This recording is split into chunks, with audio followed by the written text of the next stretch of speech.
안녕하세요. 성형외과 전문 이사원입니다. 오늘은 코성형 재료에 대해서 한번 얘기를 해볼까 해요. 코성형의 재료는 크게 두 가지로 나누면 돼요. 콧대에 쓰는 재료, 코끝에 쓰는 재료. 콧대랑 코끝은 그냥 완전히 나눠진다고 생각하시면 되고, 코끝은 자기 연골로만 수술한다고 생각을 하시면 돼요. 연골은 크게 코 안쪽에 있는 연골 1번 비중격 연골, 2번 귀연골, 3번 늑연골, 그렇게 생각하시면 되고요. 콧대에는 보통 인공적인 물질을 쓰게 돼요. 그 인공적인 물질이 1번 실리콘, 2번 고어텍스, 3번 자가진피. 지방이식도 가끔 하긴 해요. 그래서 콧대에 쓸 수 있는 재료는 크게 4가지라고 생각하시면 되고, 비중격 연골이 뭐냐? 비중격이라고 하는 건 코 가운데 기둥이라는 뜻이거든요. 코 가운데 기둥을 이루고 있는 연골, 이게 비중격 연골이에요. 코의 구조에서 이 콧망울 연골이 있고, 콧망울 연골 안쪽에 있는 연골이에요. 우리가 손가락으로 코를 넣어서 안쪽 가운데 기둥을 만져보면 그 연골이 콧망울 연골이에요. 여기 가운데 기둥, 이게 비중격 연골이에요. 두 번째, 누구나 아는 연골이죠. 귀연골, 귀 뒤쪽에 있는 연골이에요. 우리가 봤었을 때 이 움직이는 이 말랑말랑한 연골이 귀연골이에요. 채취하는 방법은 다양하긴 한데 보통 뒤쪽에서 채취하는 경우가 많고, 물론 앞쪽에서 채취해도 돼요. 세 번째, 늑연골, 갈비뼈 연골이죠. 쓰임새가 조금 다르긴 해요. 갈비뼈 연골은 예전에 그렇게 많이 쓰던 재료는 아니었는데, 요즘 들어서 코끝이 높아진 코를 선호하다 보니까 갈비뼈 연골을 쓰게 됐고, 일반적으로는 코 안에 있는 비중격 연골이나 귀연골을 써서도 충분히 수술이 가능하고요. 콧대가 너무 낮은 경우, 아니면 코가 너무 들려있는 경우, 이런 경우에는 늑연골을 써야 되는 경우가 있어요. 늑연골은 크게 두 가지가 있어요. 자기 거, 남의 거.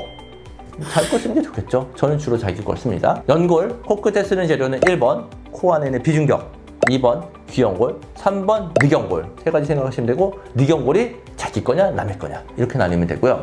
콧대에 쓰는 재료는 가장 많이 쓰는 재료 1번 실리콘. 예나 지금이나 가장 많이 쓰는 재료죠. 실리콘. 실리콘이 가장 그래도 모양이 안정적으로 나오기 때문에 실리콘을 사용을 하고요. 보통 나와 있는 보형물이 크게 실리콘은 기성화된 보형물 하나 있고, 핀미라고 해서 3D 프린터로 제작하는 보형물. 실리콘은 그 두 가지로 나뉘고, 고어텍스라는 재료도 있어요.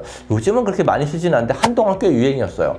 고어텍스를 요즘 많이 쓰지 않는 이유는, 고어텍스는 시간이 지나면서 콧대가 약간 낮아지고 나중에 재수술할 때 빼내기가 좀 불편하긴 해요. 그래서 고어텍스를 덜 쓰는 재료죠. 그리고 자가진피가 있어요. 자가진피는 엉덩이나 사타구니 쪽에서 진피를 채취를 해서 올려주는 건데, 단점은 진피라는 건 피부이기 때문에 피를 높게 만드는 데 좀 한계가 있고, 코가 약간 퍼져 보이는 느낌이 있어요. 이 경우는 어떤 때 쓰냐? 재수술 케이스, 콧대가 너무 얇은 케이스, 이런 경우에 콧대를 살짝만 높여도 되는 경우에는 진피를 사용해서 수술하는 경우가 있고요. 또 하나, 그냥 콧대 시작점만 들어가 있고 하는 경우, 이 경우는 지방 이식을 해서 살짝 더 메꾸는 경우도 있어요. 크게 콧대에서 쓰는 거는 실리콘, 고어텍스, 자가진피, 지방 이식. 이러면 콧대에 쓰는 모든 보형물과 코에 쓰는 재료가 됩니다. 가장 그냥 일반적으로 많이 쓰는 거, 80, 90%의 사람들이 쓰는 건 코끝에 비중격과 귀연골을 쓰고 실리콘 보형물 쓰는 거. 첫 번째 수술은 특별한 케이스가 아니라면 비중격과 귀연골을 쓰면서 실리콘 쓰는 게 가장 일반적이고, 재수술 같은 경우는 조금 다른데, 재수술 때 예전에 비중격을 사용을 했어요. 그러면 지금 쓸 게 없으니까 늑연골 써야겠죠. 예전에 수술을 했는데 코가 많이 안 높아요. 많이 높이고 싶어요. 늑연골 써야겠죠. 예전에 수술했는데 코가 휘었어요.